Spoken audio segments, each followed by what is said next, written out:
Welcome to Black Health Matters. I'm Daryl Armistead, your host.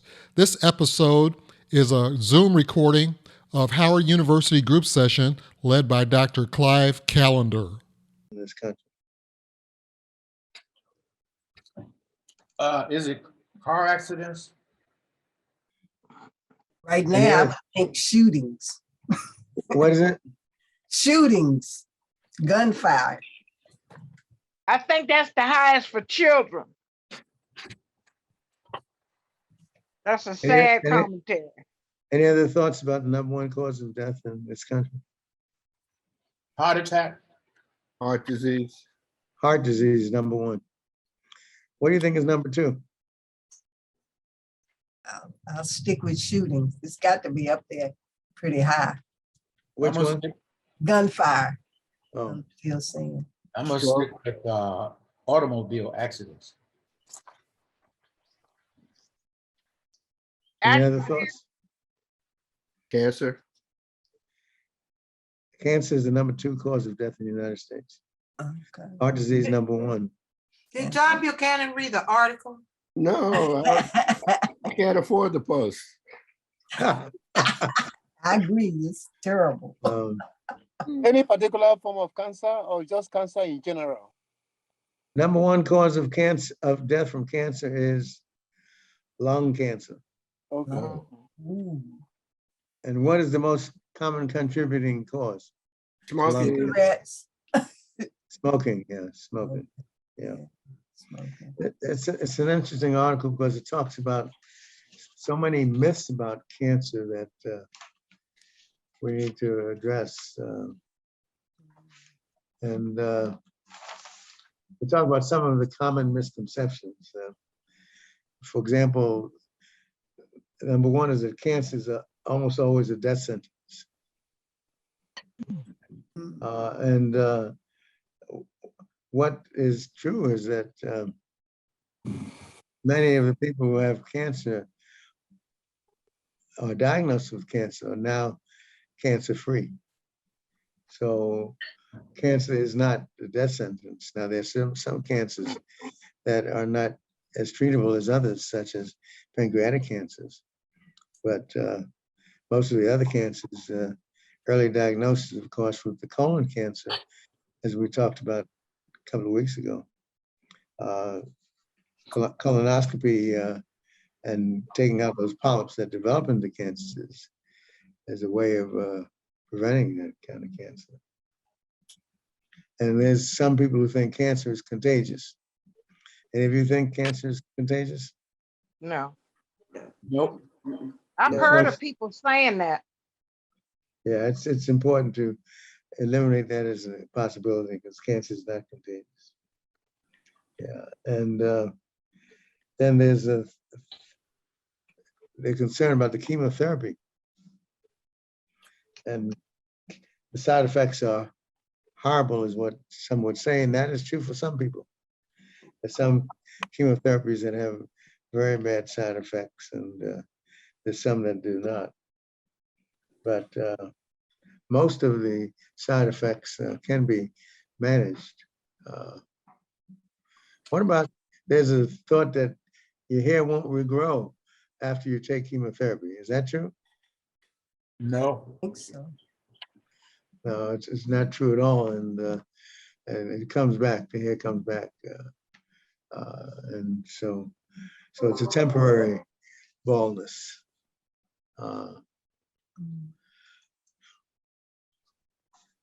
Then there's the concern that antiperspirants or deodorants cause breast cancer. That's I've not, heard that before. and that's not true either. But you're right, you can hear about it. Then there's a concern about microwaving food in plastic containers causes release of cancer substances. And that is true for some of the older plastic materials that have phthalates and BPA, but the new plastics don't contain those, but old plastics did. There's the thought that cancer is always genetic. No. Forgetting that there are some cancers that are genetic, Yes. But most cancers are not genetic. Now, of course, there is a category of cancer, hereditary cancer genes. And of course, we heard a lot about that and people getting prophylactic and oophorectomy and other things when they find out they have a hereditary cancer disease. But that's the exception rather than the rule. The cancer is always environmental. There are cases where that is a situation, but that's not the majority of cases. And then there's a myth that it's better not to know that you have cancer, which of course is absolutely preposterous, because now we have ways of actually curing some cancers. And so it's important to know, get an early diagnosis and to treat it appropriately. And pregnant women can't receive or should stay away from cancer treatment. That's a myth that is untrue as well, because breast cancer and other cancers that can occur during pregnancy can be treated. Then there's the statement, I don't smoke, so I won't get lung cancer. And while 80 to 90% of the lung cancers are caused by smoking, there's 10 to 20% of cancers that are not caused by smoking. So because you don't smoke, it's protective, but it's still a number of people who have died from lung cancer who never smoked at all. And whatever. And then of course the secondary smoking, where you're surrounded by a loved one who smokes all the time and you don't smoke. And so that can be a cause of lung cancer as well. Radon also. What's that? Radon gas Oh, good. in the homes. Then there's you've heard the myth about getting a biopsy will cause the cancer to spread. I'm sure that's one of the commonest myths that I've heard throughout my entire life. And that is a myth as well. There's also a myth about cell phones causing cancer. So far, none of that has been substantiated, nor have artificial sweeteners found to actually cause cancer. A lump in your breast always means breast cancer. That's not true, as many lumps are associated with benign problems. And then the final one he talks about is cancers always come back. And the 5-year cancer survival rate is in the 60s, highest among whites and lowest among blacks. But anyway, those are just some interesting myths that need to be debunked about cancer. And there's also a tremendous article about exercise, which we talk about all the time, and how in spite of whatever disease you might have, whether it's cancer or anything else, that most conditions improve with exercise.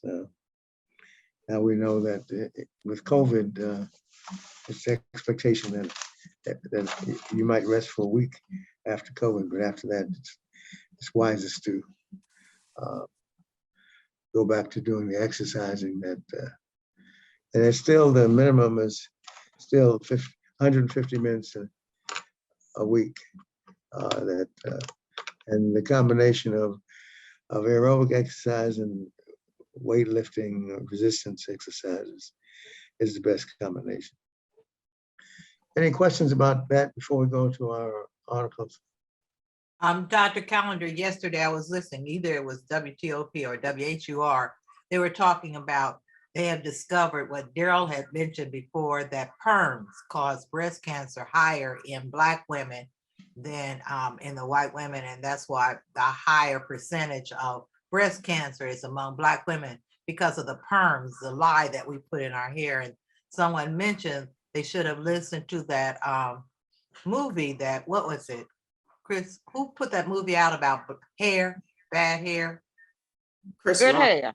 Chris Good Rock. hair. Good hair. Chris Good Rock. hair. Chris Rock. And they said that the theories of that have come true. And that they're warning that Black women should not have perms because of the cancer that is caused in breast cancer. Okay, John, Shannon, you can start the phone. Any other comments you want to make? Yes, I have a comment. Dr. Calendar, I wonder, if you can give us some your insight or thoughts on this. In most third world countries, especially in Africa, where I grew up, people cook in their huts with firewood. Hello? I'm listening. Yeah, they cook with a firewood all their life, and then these people live up to 90 years and over. And then I'm wondering why is this? This even the infants, toddlers, old men, they inhale this smoke from the firewood and all the leaves associated with cooking. I was wondering why the incidence of cancer, lung cancer, is not so predominant in those third world countries, or to be specific, in African countries where I grew up, because I am one of those who grew up in the huts. Now, in the civilized countries, is it because of all the little additives that they add in cigarettes that is causing this menace in smoking? I have no idea. I'm sorry. I don't have any thoughts about that. Never thought about it before. So Okay. I don't have any thoughts about it. It's an interesting observation. Hadn't heard it before, but I don't have any thoughts about it. Darryl, you got any idea about that? Yeah. Oh, excuse me, I got to turn the reverb off. Boy.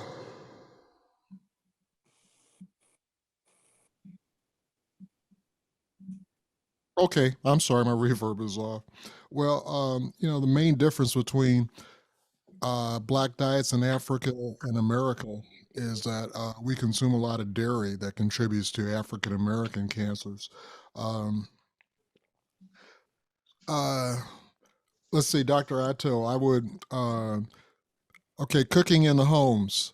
Are the homes closed or are they open to the air? They're all closed in huts. They're all Right. closed. The only access to ventilation is through the little tiny door. You have seen Yeah. most of those huts on TV. Yeah, so there's a lot of dilution of the smoke particles in the air since the atmosphere is open rather than closed. And that helps to defray the effects of the carbon particles getting into your lungs.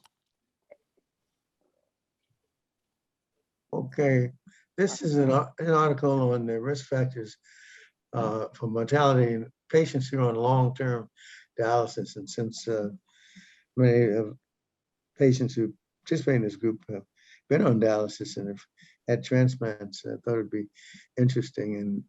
And as you know, we identified that pre-existing conditions, including kidney disease, predisposes to many other problems, especially COVID. And of course, an ongoing problem has been that end-stage renal disease causes immunodeficiency, which then makes you more susceptible to COVID. And so this is an effort to look at all causes of COVID and see what conditions predispose you to having a high death rate after COVID. And end-stage renal disease and long-standing dialysis, the longer you're on dialysis, did contribute to it. And that's what this demonstrated, that this is a risk factor.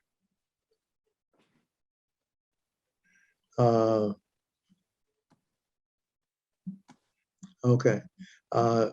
So this is based on a large number of patients who've been looked at, and they looked at relative to ethnicity, Black race, Hispanic, and it was interesting that the Hispanic ethnicity was even more problematic than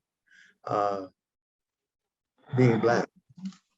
So that, and of course, especially as we looked at it with the younger Hispanics, although both were associated with the high hazard rate, the higher rate was with the Hispanics over African Americans. Of course, end-stage kidney disease also was part of it. So that one thing I've noticed is that when you travel different states, different mask rates, and those people who have end-stage renal disease are more likely to be wearing their mask, and that's appropriate because they're more likely to have hospitalization and death after experiencing COVID. You can see the number of patients they looked at. We're talking about 60,000 plus. And then they looked at the hazard rates. And so when you talk about hazard rates, anything higher than 1 is means that you're more likely to get the disease. And 1.6 is pretty high. And then you can see that people from nursing homes had the highest hazard ratios. So that it is something to be aware of, that patients with predisposing conditions, chronic diseases, especially those from nursing homes and those who have long stay dialysis, they have to be more careful. We know that the ability to form antibodies against the COVID, especially in transplant patients and patients on long-term dialysis, are decreased, and therefore we have to be conscious of that. Dr. Calendar, Yes. what is the range for long-term dialysis? Is it 15 years plus or what? Now, there's a death rate of 10% a year, but we have exceptions to every rule, and you have some patients who've been on dialysis for 20 years. But it's generally thought to be 10% per year mortality rate. So long-term dialysis means you've been on for 20 years or more. Some have, yes. Right, but we have some dialysis patients who've been on for 20 years and more, but those are the exceptions. Usually, actually, the highest death rate for kidney disease is during the first year of the disease, but after that, it's 10% per year die per year. But don't you have a patient or know a patient that was on dialysis for about 40 years? I don't know anybody at 40 years, but I know that there's a number of them who are over 20 years. Thank you. Patient I know that's over 40 years is a kidney transplant patient. So anyway, this is the bottom line is that yes, it is a risk factor. The highest risk factor is residents in a nursing home. Next is time on dialysis, being overweight, and diabetes.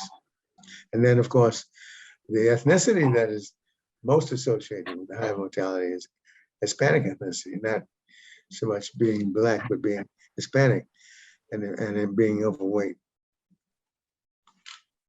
Any comments about that?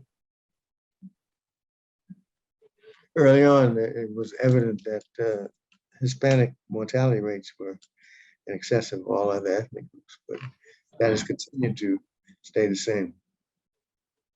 And I don't know any reason why the Hispanics would have a high rate except for the social determinants of health that apply to them as well as to African Americans. Go to the next one, John. This is an article that been a source of discussion for quite a while. And they talk about the role of ultra processed foods. And of course, when you say ultra, that's where the debate revolves around. What do you mean by ultra processed? And we talk about the way foods are categorized and the way that ultra processed foods not only processed, but they have high amounts of salt, sugar, and fat, which may be the reason why the so-called ultra processed foods are part of the problem. But it's still clear that the more processed foods you have, more likely you are to have chronic diseases, including cancer. Yeah, what's getting really popular is for the fast food restaurants to advertise vegan products like plant-based hot dogs, hamburgers, and so on. And they're still ultra processed. Right, exactly. All of it beyond burgers, Impossible Meat. I would avoid all that stuff because it's got a lot of the same characteristics of high in calories, fat, and salt. It's not really healthy to even eat the plant-based ultra-processed foods. Yeah, and they talk about that in the South, but you're right. That just because it's plant-based, it still can be ultra processed. And so, Dr. Calendar, what is the definition of ultra processed? What does that mean exactly? actually, they don't identify it, but they talk about the fast food burgers and pizzas and those kind of things as ultra processed. But I haven't seen a definition of what ultra processed means, because it means different things. For example, they mentioned here that you can have the same hamburgers and those fried foods that you cook at home, and they have the same mortality and chronic disease rates. But that's a good question. I don't know the answer to that question in terms of what is processed and what is ultra processed, and what is the actual definition for it. I would define it as being foods that don't resemble the whole foods that they originated from, that bear very little resemblance to the whole foods they originated from. So like when it talked about candy bars, processed foods, fast foods, they have very little resemblance to the whole foods where they originated. That's almost everything if you cook it. Here's where it talks about how they define this, but it's pretty nebulous to me. But anyway, I don't eat. I can't think of anything that I eat except for carrot. Fruit that looks like it's originally intended to look. well, okay, well, it's the debate is ongoing, but it's clear that the avoidance of them is probably desirable. Now, how many of us actually do without this? I don't know. Probably the vegans and the vegetarians do, but few others. About 90% of what I eat, I cook, and it's just the fruits and vegetables that when I cook them, they look like the fruits and vegetables that were on the shelf. So they're not processed at all. Okay, well, it's obviously healthier to avoid them, but I wonder what percentage of the American population does that. And of course, the price we pay is the different chronic conditions as well as cancer rates. When I think And about of course, obesity, which contributes to everything else. when I think about my mother, my grandparents, they all had gardens. A lot of what they ate, they picked out of the garden. You know, it wasn't a lot of fast food convenience stuff that you got from the store and you were eating it 10 minutes later. We need to get back to that. That's the healthiest way. Okay. Yeah. Okay, next one. I just want to test out my sound. Can everybody hear me? Yeah. Yes. Yeah. Okay. Thank you. Thank you, John. You welcome. There's a 10 outdoor safety tips to keep summer from turning into bummer. Interesting way of putting it. Talk about number one is wearing sunscreen or sun protective clothing. And I think it's important for Blacks to understand that you can burn. Just because you're Black doesn't protect you from burning. It makes it it makes it more difficult. But I think it's important to not think that because you're Black, you can't burn. And of course, the sun is the number one cause of skin cancer, which is more common among white people, but it's still occurs in Blacks. But the cancer that it's more likely to occur in Blacks is actually the melanoma, which is not the common skin cancer, but it's probably the most lethal. Mhm. Yeah.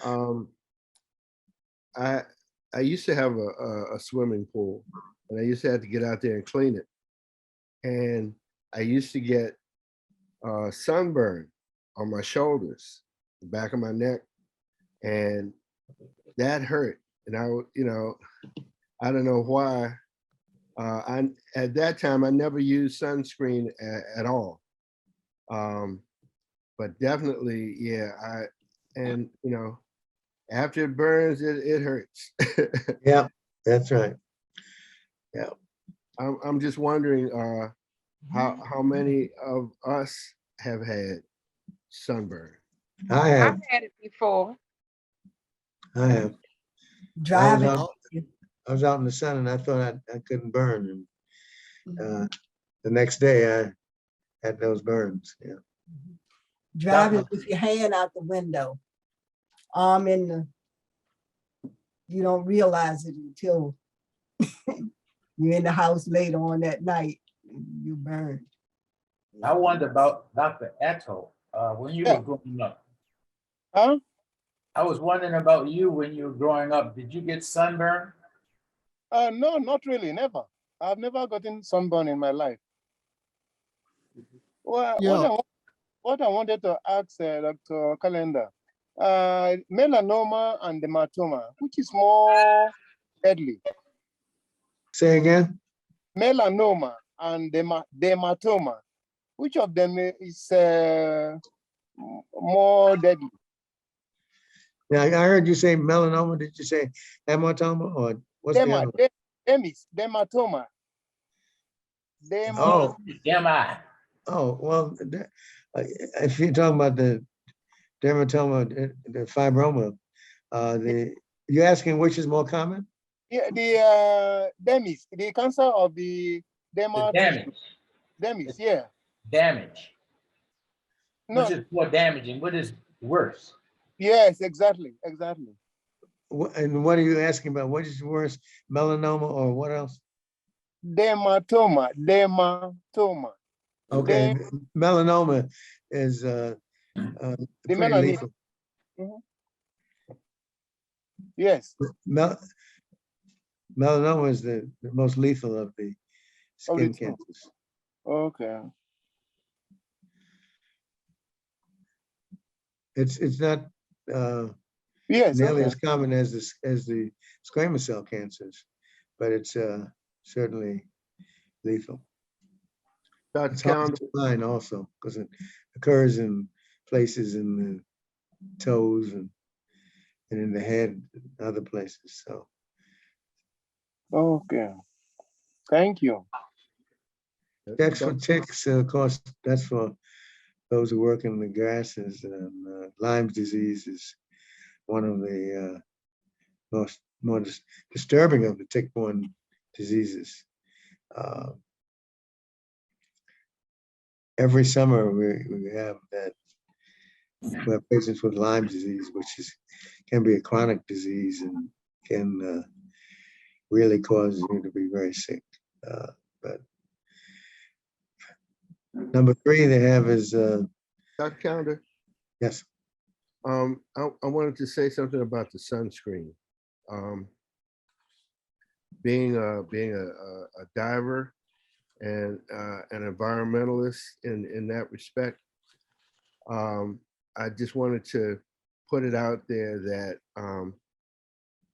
many of the products in the sunscreen cause issues with coral, and the coral reef is the foundation of much of our aquaculture, of our fish, and the sunscreen products kill the coral. So there's been a big push in the last 10 years or so to develop sunscreen that's protective from the ultraviolet, but that does not kill the coral. So if you do get, when you do buy your sunscreen, see if it can really help, because just think of all the thousands and millions of people who get in the water, especially in the summertime, with that sunscreen that can actually harm the environment. I mean, it protects us, but it harms the environment. That's it. Thanks. Yeah, when I was in Hawaii 4 years ago, there was a ban on using sunscreen at the beaches for the same reasons. Mm. Now So they they have. don't make that. Number 3. Okay. Let's go to number 3. It's interesting that so many people don't wear helmets when they're riding bicycles. Of course, in DC, most of the people that I've seen riding bicycles have helmets, but especially most of the children wear it, but some adults seem not to wear the bicycle helmets. Any of you ride bicycles? I do. I always wear my helmet. Good. Dr. Calendar, I always had this question, it's probably a myth, but when you have that helmet on, can't you get a heat stroke or get baked with your brains or something? Because those things are hot, aren't they? Not likely.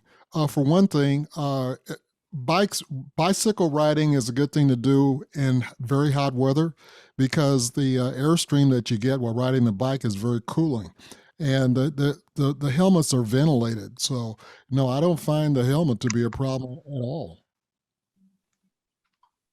Okay. Dr. Calendar, what is the general treatment for melanoma? Melanoma. What is the general treatment for that? Surgery. Cancer? Oh, okay. Surgery. Okay. Yeah. Early diagnosis. Any change in the color or growth of any skin area is suspicious of melanoma, and that would need to be surgically excised. Okay. Mm. Oh, And then- Dr. Calendar, I just heard this report yesterday. Is it true they have a pill now to help cure alopecia? Oh, okay. All right. Is it true? I don't know. I'm not aware of it. Oh, okay. Yeah, I haven't seen it yet.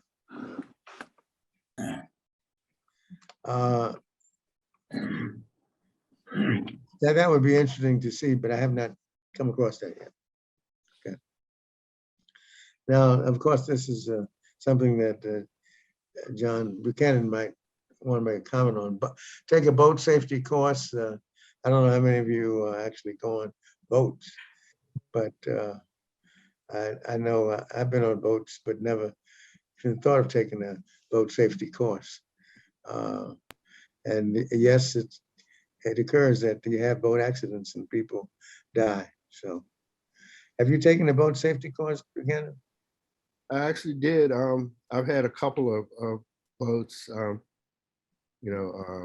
small 17 footers, and you have to have a Coast Guard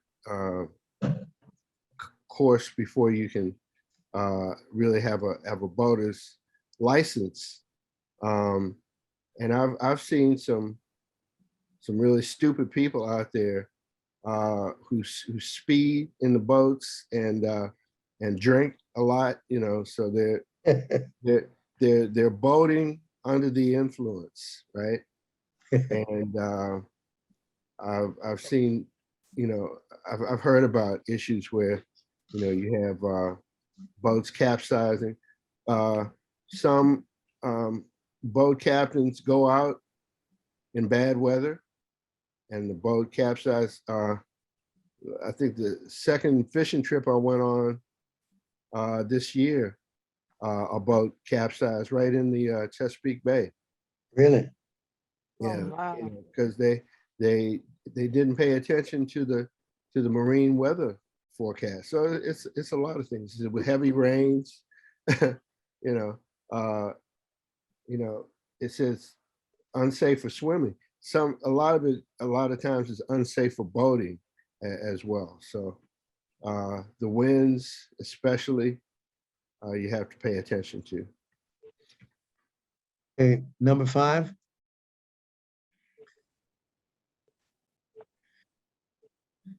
It's interesting, no matter what whatever you do, exercise is part of it. And so some people exercise early in the morning before it gets hot, so that they can avoid the midday heat, because what Carol talked about, sunstroke, which will be dealt with later on, is probably the most lethal consequence of the heat. So therefore, the best way to deal with that, I was in Phoenix, Arizona yesterday, and the temperature was about 114. And so the way the people out there do it is they exercise early in the morning or late at night. And then, of course, number 6 is staying hydrated, which is the other weapon that you use for the heat, is you drink a lot of water so that you keep your urine looking light colored to clear, light yellow to clear, because it's darker than that. That means you're dehydrated. So so you take frequent drinks of water, and it's healthy, especially if you're going to be outdoors. Recently, I read about 2 marathon riders who died because it got very hot. I think it was in Colorado. It got very hot. They didn't take enough water, and they died of that. So hydration becomes important, especially when it gets over 100 degrees. Then they mentioned number 7, swim lessons. Of course, drowning is not uncommon during the summer, and if you don't know how to swim, you may need to stay out of the water, or else wear a life jacket. CPR is still important, and taking a CPR course is invaluable. Dr. Calendar, I was afraid of water, literally, my whole life. But I always wanted to dive, so I had to learn how to swim in order to dive. But diving is why I learned how to swim. I would have, because Really? I almost drowned when I was 11. Really? Yeah, ended up, and it's because I was so nervous in the water. I was actually taking a swim class Really? over at Rosedale Pool, and ended up on the bottom of the pool. My life was flashing in front of me, in front of my eyes, but I survived. And but the benefit is that once you learn how to relax, once I learned how to relax in the water, a lot of people can float. It's really hard for me to float. But anyway, as a diver, I have to have CPR training every 2 years. And you know, as a diver, there are a lot of possibilities for accidents. So PCR, first aid, all those things are very important. So I recommend it for everybody. You never know. I was at the bowling alley and a guy had a heart attack and somebody did CPR on him before the EMS came. You never know. Yeah, yeah. Number 8 is check water levels before tubing. I remember tubing in Minneapolis, and it's assumed that the water levels are not very high. Otherwise, you tend not to go in a tubing. But that may not always be the case. And there are many accidents that occur as a consequence. Any of you Dr. been in Calendar. tubing? Hello, yeah. Speaking about hydration, we see a lot of commercial products now, like Gatorade, energy drink, glucose water. Like yesterday when we were playing tennis, around 10 o'clock in the morning, it was getting a little hot. And one of our players went and bought some Gatorade and energy drink. Which one of these, or what is your opinion of all these products compared to ordinary pure water? I think water is the best. Darryl, you got any thoughts on that? Yeah. Most parts of the world, they ban Gatorade and all the energy drinks. You can't buy that crap in Europe. Of course, you know, we got the best politicians money can buy, so they won't regulate anything where a manufacturer pays off a politician. That's why you can drink Gatorade over here.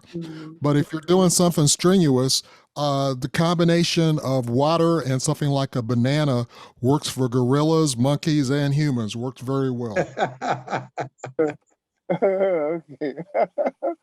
I call it primate fuel. We're just Okay. higher primates, Yeah, but thank water you. and bananas is like rocket fuel to us. Yeah.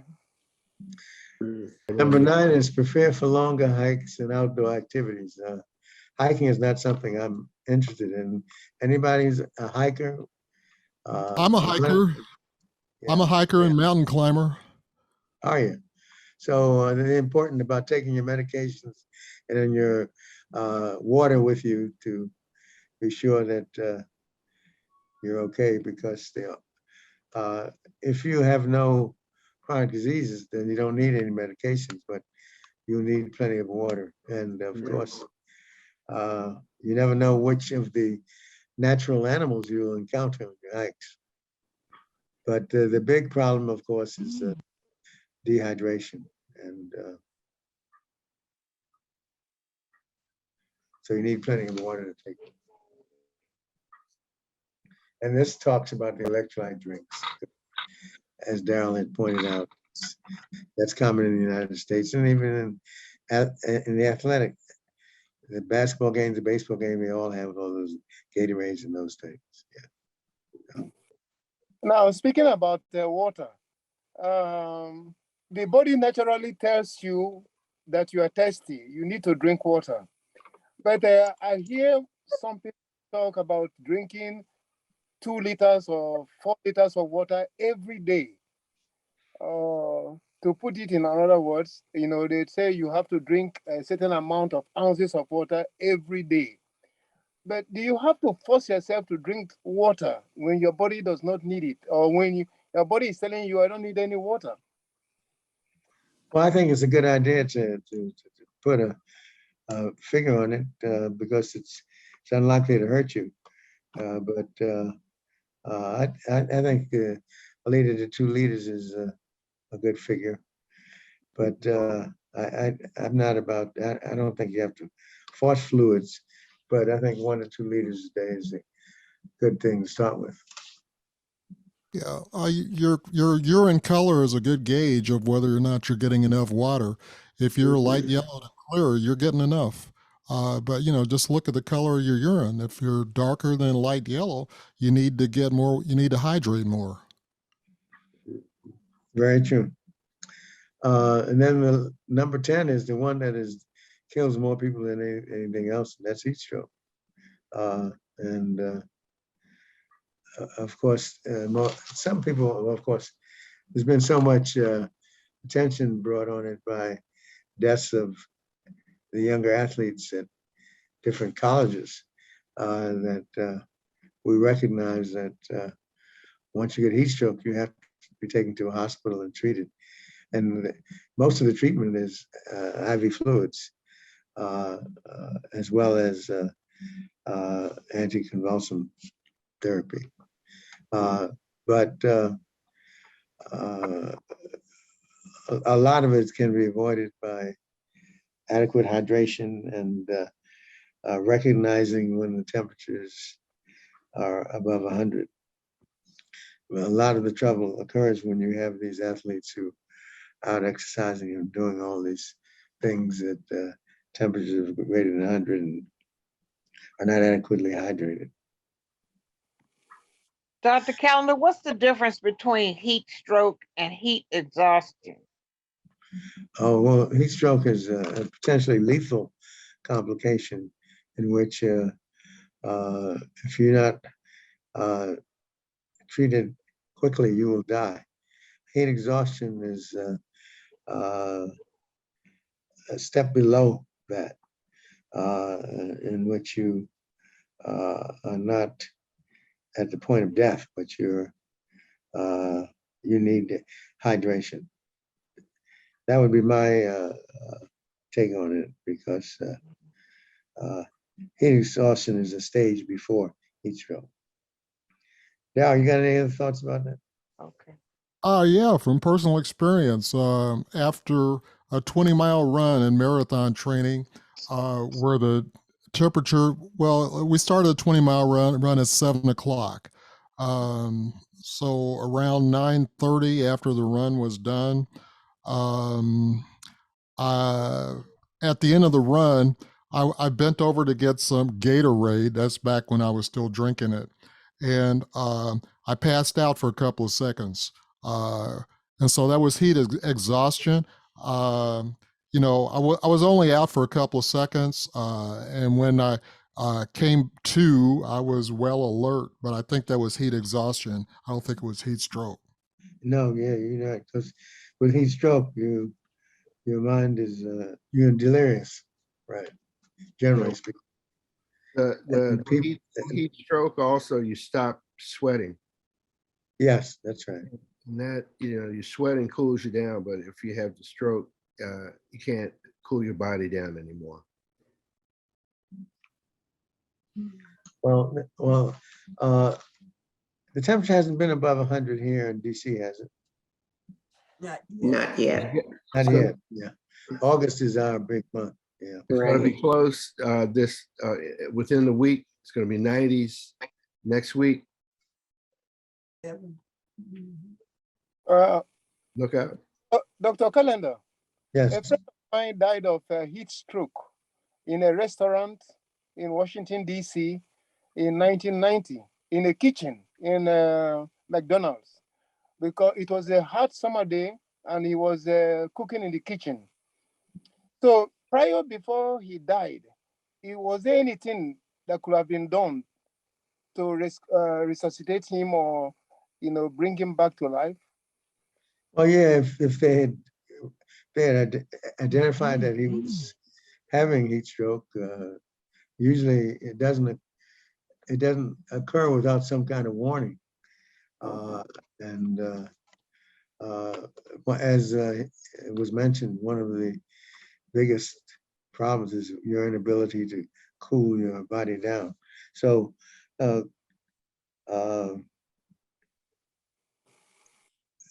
being in a place where it's not as hot, and then of course having a lot of fluids is probably the only thing. Then, of course, once you get heat stroke, then you have to be treated in the hospital because the amount of fluid that you need to have to prevent the brain swelling and the convulsions is probably only achievable in the hospital. Thank you. But the diagnosis is the critical thing, recognizing that you actually getting to the point of heat stroke with no ability to sweat, and so somebody would have to recognize it and actually take him out of that heated environment. That'd be the first thing. Cool him off. Put them in the freezer. Yeah. Okay, next one. This is something that it seems to be frightening as we get away from, or think we're getting away from COVID. We have COVID reinfections in people who have been vaccinated. And as you have these different variants that are coming upon us with the BA4 and BA5, we have new infections and reinfections. The only good thing about it is that these variants are not as lethal as the previous variants. And so while you get infections, the hospitalizations and mortality rates have not correspondingly gone up. And that's probably the only good thing about it, because they look at the ICU and the number of people in the ICUs and the number of mortalities is not increased. So this is these variants do cause infection and reinfection, but fortunately, it's not as lethal as the previous variants. Are the variants still Omicrons, or do they get another Greek alphabet letter? Well, they go to B, Omicron B4 and 5. So they're still in the Omicron category so far.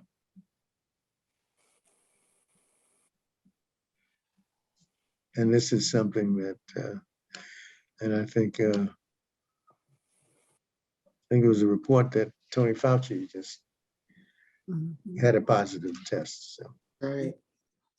so nobody's, well, we've had presidents and all that stuff, so we know that everybody's vulnerable. He only has mild symptoms, so.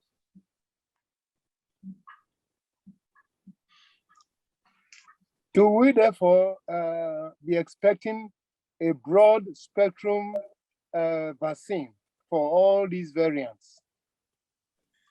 Are we expecting what?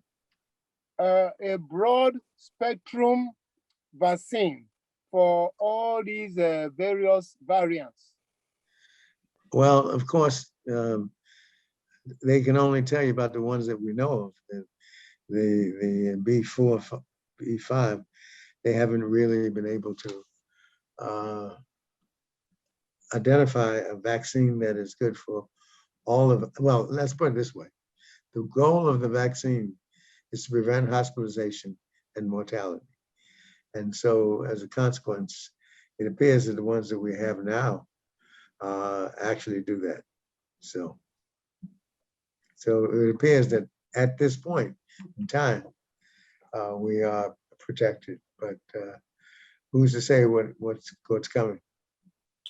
Dr. Calendar's question is about whether, they're working on a vaccine that will protect against all of the variants. All of what? All of the different variants. One vaccine Mm-hmm. for all of the variants. Yes. Yeah, I know they're working on it, but we don't know what variants are going to be until they present themselves. Right. You know, that I wanted to comment on that, John. You know, viruses are like computers. You know, they're constantly mutating, and when a and this is the source of evolution as well. When a mutation becomes advantageous, and you know, the more of these viruses that are around, the more mutations there are going to be, changes in the DNA structure. When a change becomes advantageous, that means it's able to bypass or sidestep the immunity from the vaccines, it's going to survive. So it's not, what you're talking about is impossible. You cannot have one vaccine to cover all viruses because they mutate. But Well, thinking the one thing that helps is that what is the lethality of the variant?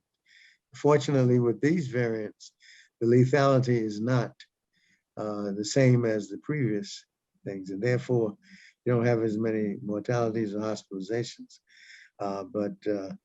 So if you were to have a variant that was very lethal, then that would require probably a booster shot of another type, perhaps. But so far, the BA4 and BA5 have not been as lethal, and as a consequence, the vaccine that you have and the booster you have has been adequate to prevent hospitalizations and mortality rate. Is that the same concept that they follow when they come up with the flu vaccination? Yes. And the effectiveness of it? Yes, and they revise it every year based upon the mutations of the virus. Yeah, but although bacterial infections and the viral infections are a little different, but we see in bacterial infections, we have broad spectrum antibiotics. So I was wondering if, in the near future, we can have a broad spectrum vaccine to deal with these variants. I doubt it, but we'll, as Buchanan pointed out, the rate at which they mutate makes it difficult, but and certainly they're trying.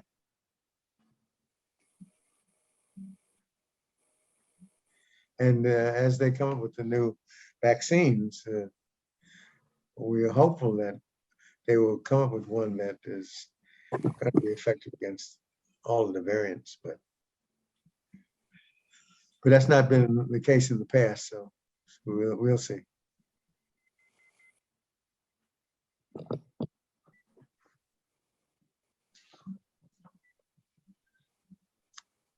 Okay, next one. This is a disturbing article that suggests that pandemic babies are behind other previous babies because of the isolation. And this is disturbing because they don't encounter all of the interactions with others that, because of the isolation that is required in the past because of the pandemic. We know that those children who were deprived of classmates have demonstrated cognitive declines. And this is the same thing that they're identifying with these children in terms of walking later and everything else. This is frightening, but I don't know whether we'll be able to overcome it by allowing the interactions. Uh,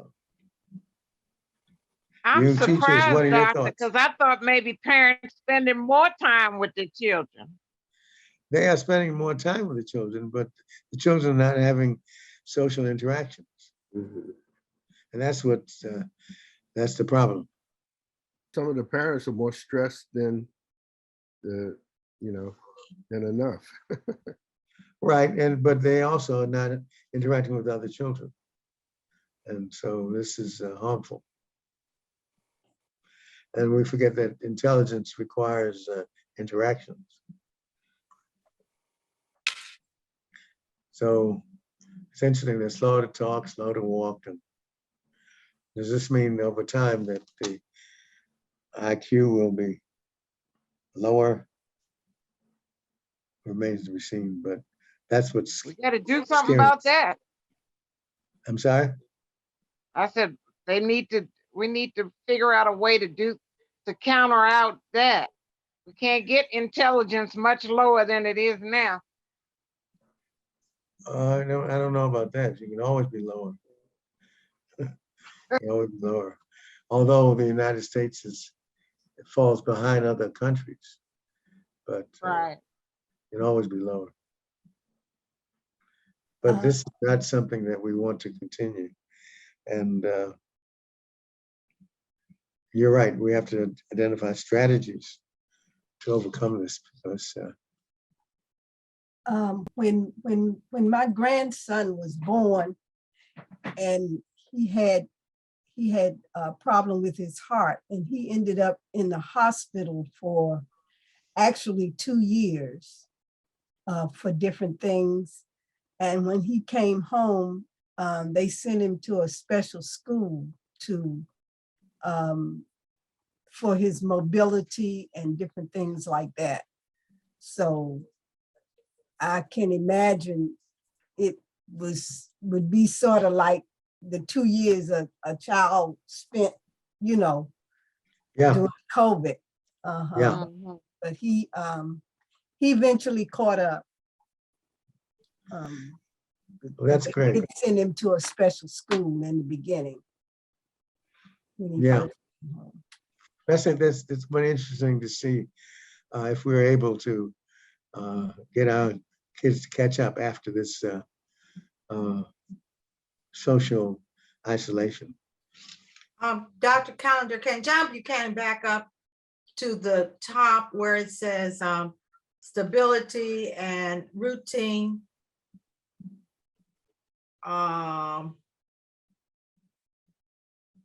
Let's see. You see about stability and routine? No, not there, below.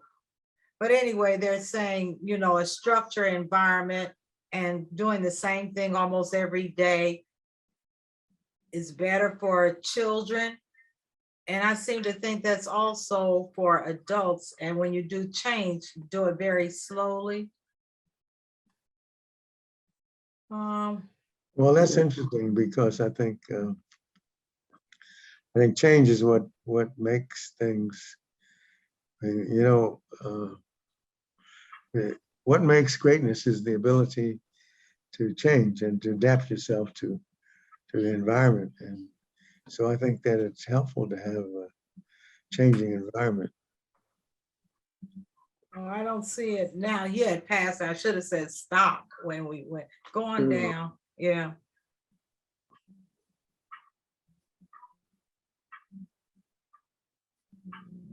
There it is at the bottom, There children. it is. Go on.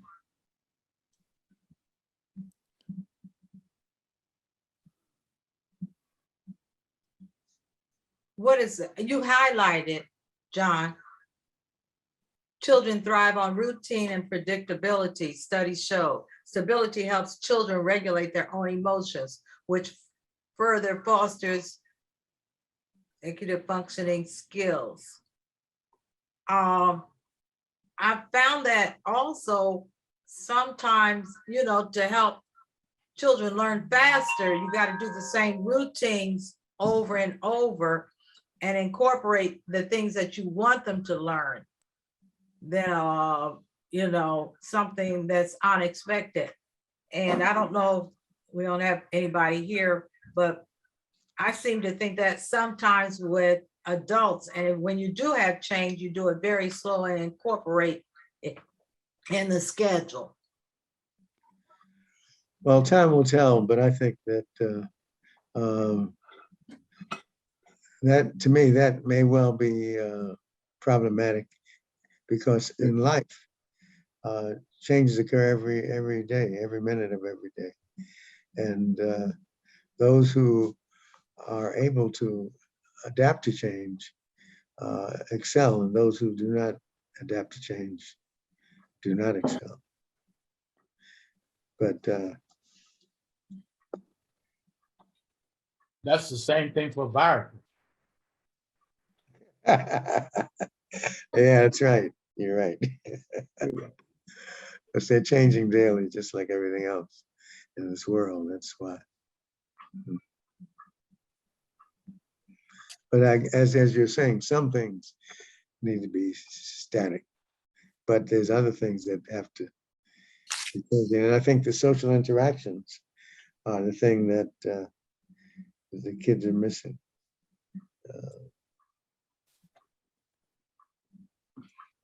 Well, we'll learn a lot from this, though.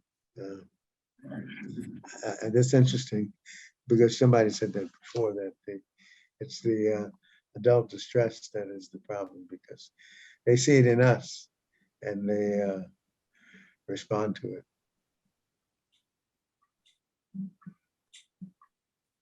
And you see it in the tantrums that they manifest and all that stuff.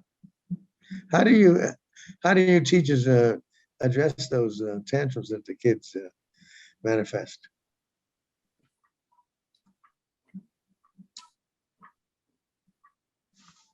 You know, there's almost nothing that you can do nowadays, because back in the day, you could, you know, send them in the closet or, you know, have them stand in the corner with their hands behind the back. We can't do, that's corporal punishment. We can't do that anymore. So this is going to take very creative methods of dealing with this. I can't even think of anything right now myself. It's really doing more harm for the children, because since you can't touch them or do any type of punishment, you can't even make them right, or you can't handle the situation like a normal human being.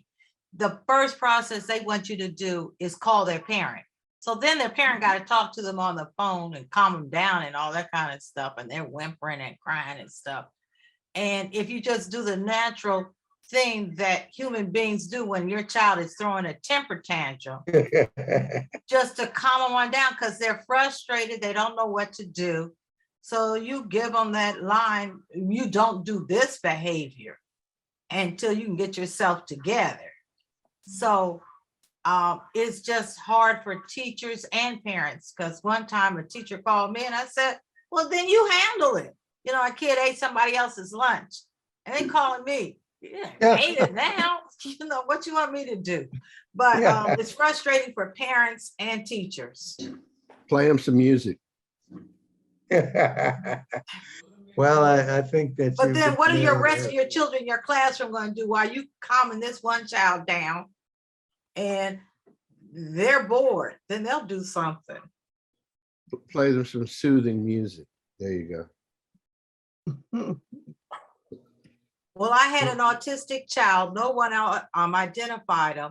And if you said shh, which disturbed his nerves, he would go off, have a tantrum.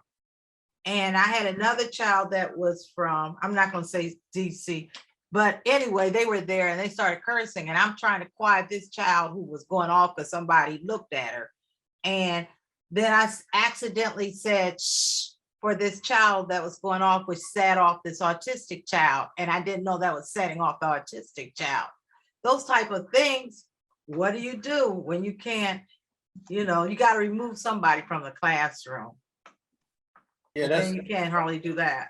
They had a TV program about the weakest link. Yep, it was a chain reaction that you were involved with. So you just put your arm around the shoulder. Oh, baby, I know how you feel. No, I Can you didn't. touch them? Can't touch them, can You you? can't touch them. It was a Uh. kindergarten teacher that lost her job because she consoled a child who was crying and she touched them. Anyway, principal was mad anyway. But you can't touch the children. There goes CPR out the window. Well, being a teacher is one of the toughest jobs in the world, but I guess it can be rewarding. But and this is a new development, which it's interesting because, as you know, COVID-19 is relatively mild for younger kids, and so the question is, for example, COVID in adults kills many more adults than it does children, and so therefore the margin of error is much lower in children under 10 actually, and then again under 5. So that's why these vaccines have been tested, and they've turned out to be 80% effective, even higher than was anticipated. And so now they're at the point where, because of the test, that it's now clear that it is safe to give children under 5 the vaccine.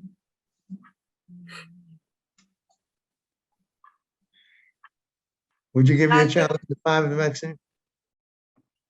I would. Yeah, but I don't think anybody on this panel has anybody under 5. I don't think so Their either. grandchildren. It would be their grandchildren, right? Dr. Calendar, you well know grandparents have no authority over grandchildren unless you raising them. Well, yeah, and their grandparents who raised them. Yeah, unless you're raising that child, you know, the parents have That's all what I the mean, but authority. they're grandparents who raised them. Yeah, I raised grandchildren. Yes, I would have given my grandchildren the shot. I mean, you know, when our children came along, it was a series of shots they had to have, and they were babies. So why not give them what, you know, if it's gonna keep them safe? It's interesting, you see that figure, more than 30,000 children younger than 5 have been hospitalized and 500 deaths. And Wow. all you need is one of your children to be in that category. So. I have an off the wall question. I saw the little girl looking at her arm while she was receiving the shot, and I tend to look away. How many people look at the person giving you the shot where it's going in, or how many people look away? Look away. I look away. Look away. I look away too. I look. I look. I look far away. Is it because you have a fear of needles, or I mean, I do, it's yes. I'm very just afraid a of needle. Yes. The reason why I do look is because, you know, these people that I work with, they miss the vein a lot. But there's no But vein to looking miss. doesn't help them get the vein. That's not a vein. You just put it, muscle. you just put Talking subcutaneously. You So it's talking not- about taking it's- blood, John? Yes, I am. Yeah, I'm talking about I receiving the watch them shot. when they take my blood too, but I look away for shots. I look away for all of them. Yeah, I just hate needles. I just hate. Me Okay. too, Dr. Atto. I just did my 101st donation a couple weeks ago, Yeah. and I never look at them stick that needle in my arm. I Never. know. Hate it. The last time I gave blood, they went in one arm about 4 times. They couldn't get anything. They switched it. They went in the other arm about 4 times. I was watching all of it. There you go. They even asked me, you know, you sure you want? I said, I'm here to give blood. I mean, it took them over an hour Oh, to my get my goodness. blood, but I stayed. I haven't been back yet, but I do plan to go back. Let's go to the next one at a time. Thank you. Now, this is an article that shows that for COVID, the inhaled vaccines are better because they go down to the lower bronchial levels, and that makes a big difference. It's interesting when they were using COVID positive donors by accident, they recognized that the upper respiratory tract is one thing, but there's also a lower respiratory tract, and then both of those tracts have to be negative. And what happened was that they didn't know this originally, so they only tested the upper tract. And this goes along with the immunity that occurs when the lower bronchial tract is involved, and that's why the inhaled vaccines are better than the sprays, because the inhaled go into the lower part of the bronchial registers, and therefore the immunity is stronger. Dr. Calendar, I'm having trouble recognizing the difference between inhale and spray. Well, I don't understand. Yeah, well, inhaled means that you breathe in. Okay, spray, you just spray it on the nasal area. You don't breathe. So that's the difference. So if you breathe, it goes through the entire upper respiratory tract, upper and lower. Whereas with the spray, it just goes through the nose. And that's just the upper part of the respiratory tract. Oh, you're talking like an inhaler for asthma or something like that? Yes, that's exactly right. Oh, okay. Yeah, because that goes all the way down to the bronchial tubes, whereas the spray just goes to the nose and the nasopharynx, but it doesn't go down to the bronchi, which are the real source of the issue.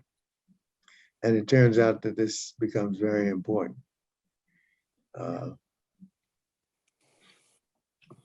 The injectable vaccines are still the best, but when you think about spray or inhaled, the inhaled become much more likely to be successful. Dr. Calendar, wouldn't inhale vaccines be more expensive to deliver, the mechanics of that, as opposed to an injected vaccine?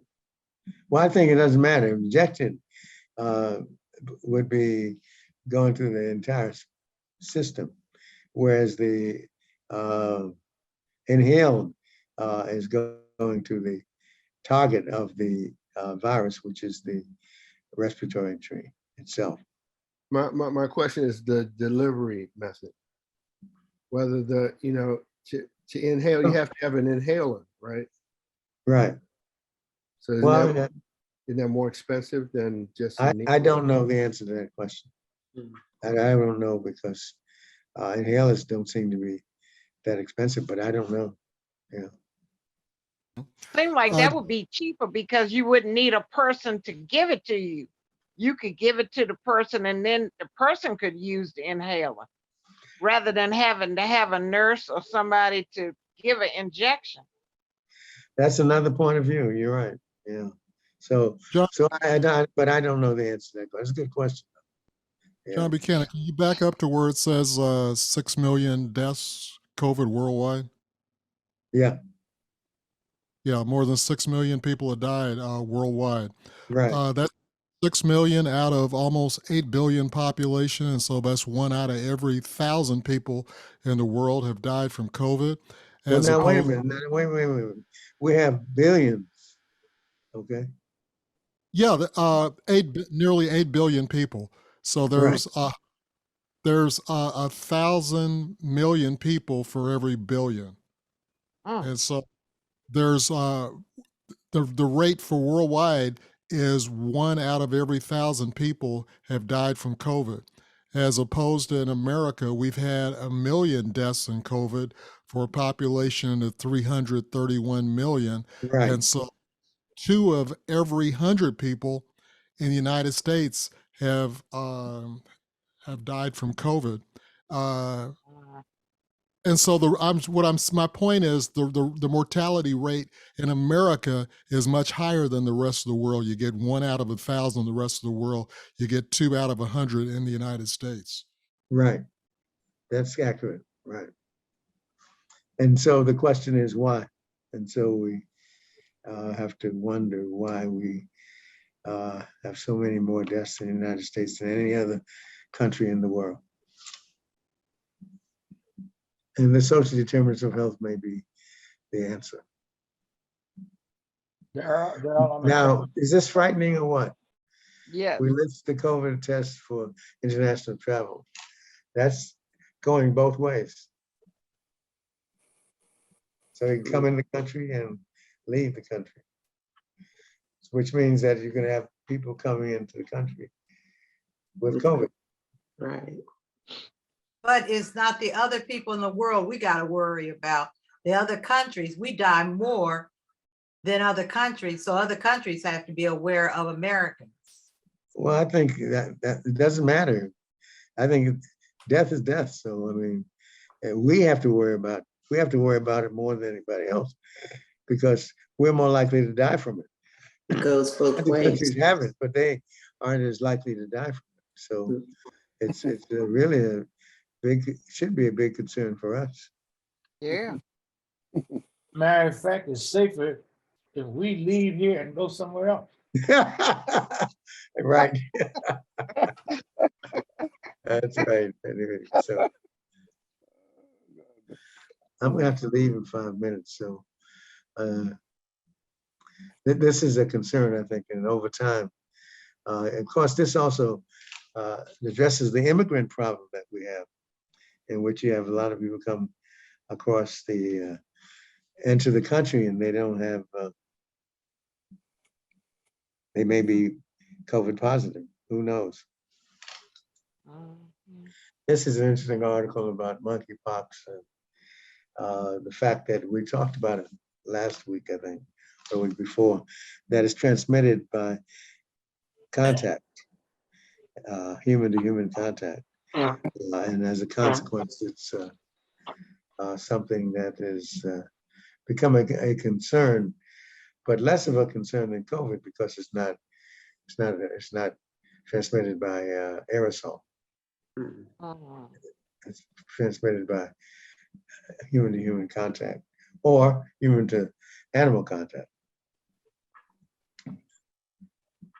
Yesterday, I heard on WTOP, they're considering renaming it because of the name monkeypox, that it could be racist.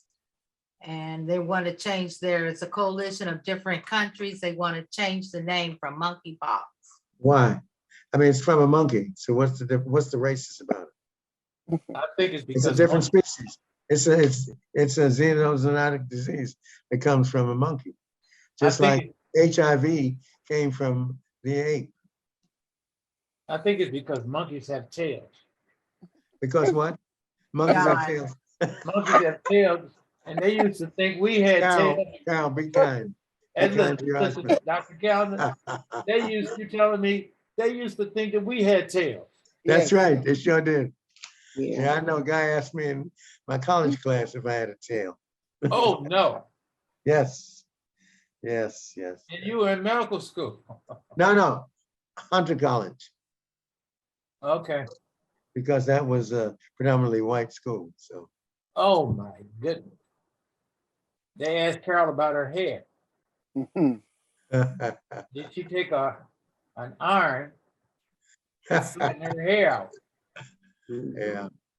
Well, this is an article that is distressing because healthcare workers are burning out and what to do about it. And this article talks about, this is the Surgeon General who's talked about this article because the healthcare workers are burning out and are giving up. And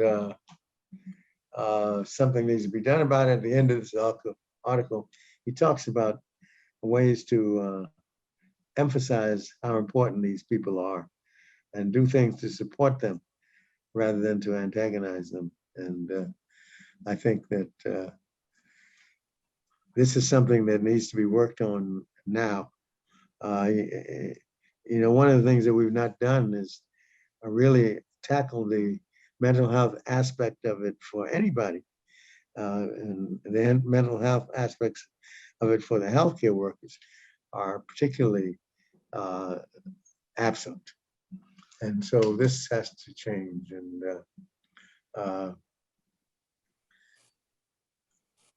And actually, the next article that comes after this one, I'm going to have to leave, is one that addresses the fact that people with long-term COVID actually have more suicides than any other group because they have so many symptoms that are persistent for years, for a year at least, and we don't know much about what to do about it. And you can look at it, 4% thought to have suicidal, and in this study, 45% had suicide ideations. And so people who have long COVID, they have pain and mental cognitive changes and other things that the doctors don't know how to treat it. As a consequence, some of the people have just killed themselves because they couldn't stand the pain and the symptoms that the doctor didn't know how to treat. And so this is another serious side effect of long COVID that we are going to have to learn how to deal with. A lot of it all goes back to our ability to treat mental illness is not good. But then in addition to that, you've got pain from this long COVID, which interferes with the ability to sleep. We talked about how important sleep is. And this then creates a situation where they can't sleep, in constant pain, and the only relief for some of them is suicide. So this is I don't know if any of you have any friends or colleagues with long COVID. I have a neighbor.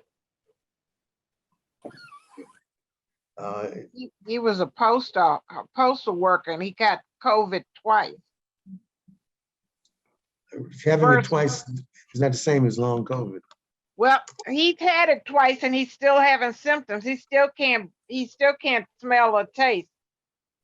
Yeah, but what about other things? See, the people aren't killing themselves because they can't smell or taste. They're killing themselves because they have chronic pain. He has a lot of problems. He still hasn't been able to go back to work.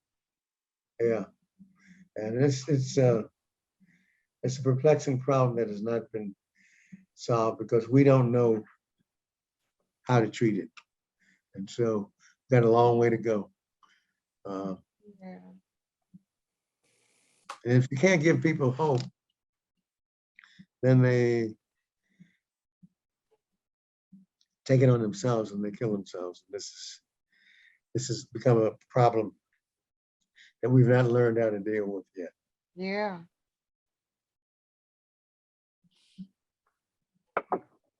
It reminds me of a quotation Curtis Yang used to tell me. The further along we go, the behinder we get. Uh-huh. That's I've heard interesting. that before. Yeah, it's kind of sad to see that COVID is really killing us and forcing us to kill ourselves. It's a sad situation. Mhm. Well, okay, I've got to go see my doctor, so I have to leave you. So thank you for attending, and see you next week. Do we have Thank you, doctor. a guest next week, Doc? I'm sorry? Do we have a guest speaker? No, our next guest speaker is, when is it? I think it's in July. Okay. Yeah. All right.